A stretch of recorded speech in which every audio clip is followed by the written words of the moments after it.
Hello mga ka-journey, and we have another journey of life with Jesus Christ. Lahi ato journey karon usa ka journey sa usa ka tanom. Kini nga tanom kuani siya kanang giputol sa kong apo last year unya gihiktan nila diha sa koral. Kung imo tan-awon ang tanom naka-smile gihapon siya bisan unsa ka lisod sa sitwasyon.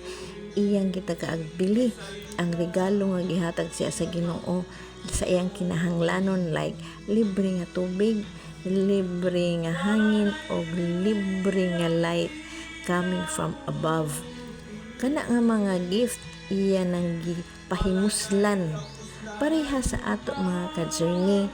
Bisan unsa kadako ato problema, ayaw gyud og buhi sa kamot sa Ginoo, kay siya lang ang mohatag sa imo og saktong oras ug saktong solusyon nga mahimo ni malipay gyud ka sa imong kinabuhi.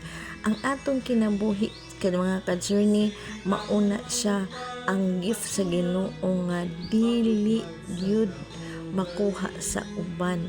Libre na siya nga gihatag sa imuha ug ato ginang tagaan og importansya atong kinabuhi. Magbinuotan ug unsay paagi nga malipay sad ang Ginoo. Og mao ra tok mga ka-journey, before I go, ako ihatag na Bible verse which is James chapter 1 verse 17. Every good gift and every perfect gift is from above, coming down from the Father of lights. So mao to mga ka-journey, tanan gift nga gihatag sa Ginoo ato nang taga-agbili, tagaan nato importansya kay diha ta malipay. O diha lang, bye bye, thank you for watching. To God be all the glory.